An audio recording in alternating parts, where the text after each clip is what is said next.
Brian is with me. Brian D. Aitken is with me. He's the author of the Blue Tent Sky, How the Left War on Guns Cost Me My Son and My Freedom. Brian, good morning, sir. Welcome to the show. Good morning, Jesse. Thank you for having me on again. Yes, sir. Happy Men's History Month. Thank you. Same to you. August is now Men's History Month because, as you know, men are under attack, and it's been going on for a long time now, and it's time to stop it. And so we're exposing what is happening to men around the country. The children are being taken away from them, they've been falsely accused of so-called spousal abuse, and they've been called molesters and rapists and all kind of mess.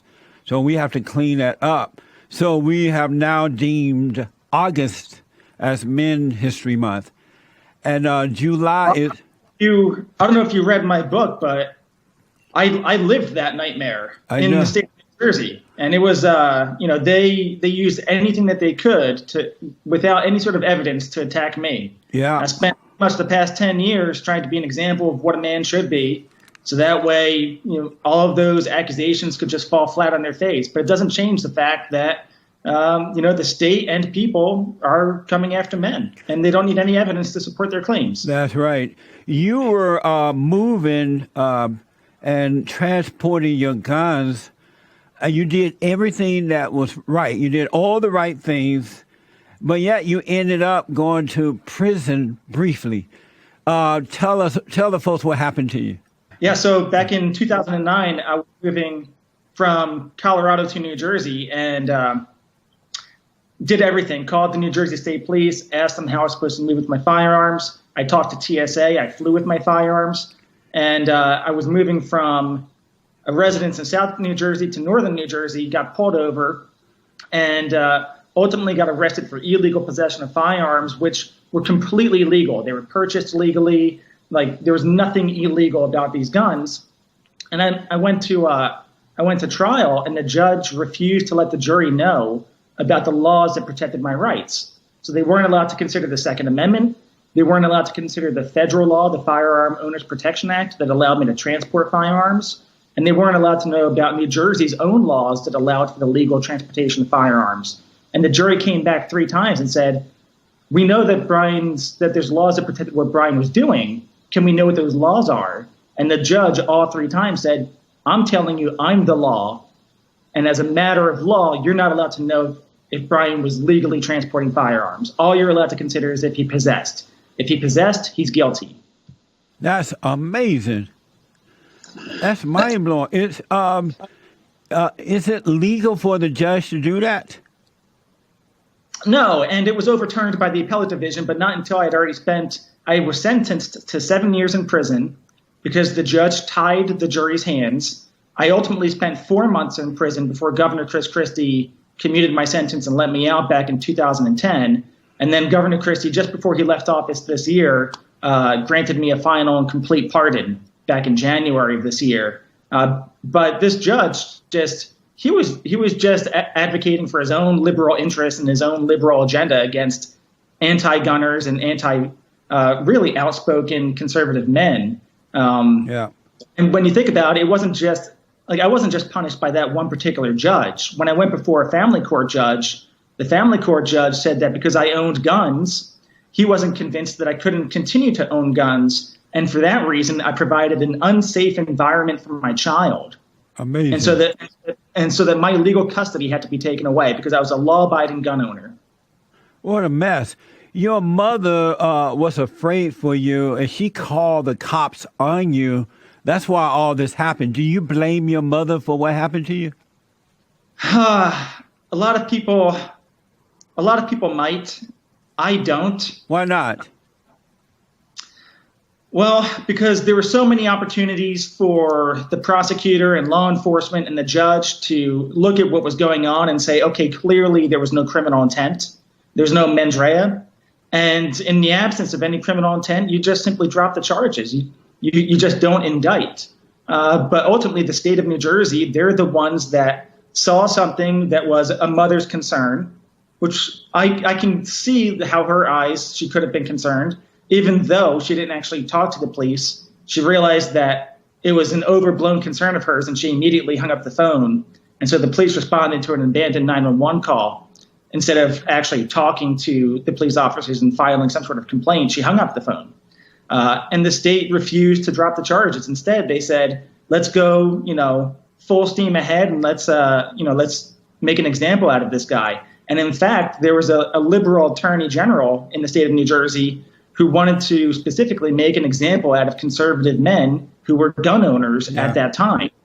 And she wanted me to be made an example of. She wanted me to get the harshest sentence possible. Are you able to tell the people why your mother called the cops on you? Oh, she was, and this was, this is if you're willing to read a 304-page book, you can go to thebluetentsky.com and pick up a copy. They're fairly affordable. It's a good book, by the way. I recommend it. Thank you. The condensed version is I moved from Colorado to New Jersey to be closer to my son. My wife and I were going through a divorce. The entire reason I moved across the country was so that I could be near him. And I had a visitation schedule that said I was supposed to see him every single weekend. And for 5 weeks in a row, including Christmas, my ex-wife violated that order and refused to let me see him. And I had moved, over 1,000 miles just to see my son. Had to find a new job, had to find new housing, all of that. And she wasn't even abiding by the court order. And there was nothing that I could do to get her. Anytime that I went to the court and said she's not respecting the court order, they said, too bad, there's nothing we can do about it. If I violated court order, however, I got financial sanctions. Yeah. I would get a bench warrant filed against me. So I had to abide by everything. Yet when she failed to abide by the same exact court order, literally nothing happened. And so when I was moving, I said to my mom, I don't know what the point is of being here if I can't even see my son. And then I got in my car and I left. And she was a Burlington County family support organization, effectively a case manager. So she worked with distressed families, and she thought about what I said and thought, what does that mean, not even worth being here? Of course, I meant not worth being in New Jersey. Why did I sell my house that I owned in Colorado and come all the way out here and leave a great job in Colorado if the only reason was to be near my son and my ex-wife isn't even letting me see him? Amazing. Absolutely amazing. I grew up in Alabama on a plantation, and my great-grandfather was killed in his bed by some white slave owners. And the first time they came, what happened was a black guy got fired. He went to the plantation. My great-grandfather hired him. They told him not to hire them. He did it anyway. And once he was, so they came and said, let him go, don't hire him. He said, no, I'm going to do it anyway. And so they came in the middle of the night to try to kill him. He went for his gun, and he ran them off. They came back another time, and he went for his gun. His wife had removed the gun from the bed, and so they were able to kill him. When I read this about what your mother had done to you, I thought of that story as well. That's a horrible story, and one of the things that my uncle used to say, and he was a Philadelphia police officer for 23 years, is it's better to have it and not need it than need it and not have it. And I've been fortunate where, unlike your ancestors, I have not found myself in a position where I've needed my firearm to defend my life, but I've certainly found myself in a position where I've needed the First Amendment to defend my life. Governor Christie commuted your sentence after you served about 4 months in jail. But when he commuted your sentences, you didn't have all your rights back yet. You were not able to bear arms again. You had a felon on you and all that. And then he gave you a full pardon. Now you have all your rights back. Am I right about that?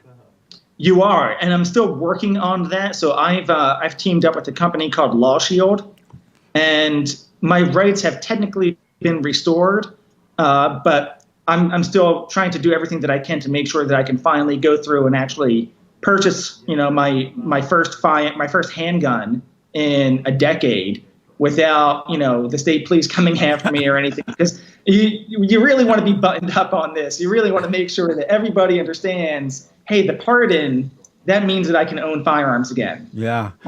We run out of time here. You had an anti-gun liberal on social media hoping you shoot yourself or that you shoot your son. Isn't that amazing? Yeah, this is unfortunately, a lot of the logic that I come against with, I guess, the hardcore liberals. Yeah. Is they're just super emotional. So instead of having an honest dialogue about what their concerns are, instead about the Second Amendment, instead they say, "I hope you kill yourself." Amazing. Brian, thank you so much. We're out of time here, but we're going to have you back, man. I really appreciate what you're doing. Thank you, Jesse Lee. I appreciate the time. All right. Amazing. I need you all to subscribe, support us on Patreon, like us on Facebook, and follow me on Twitter. Got it.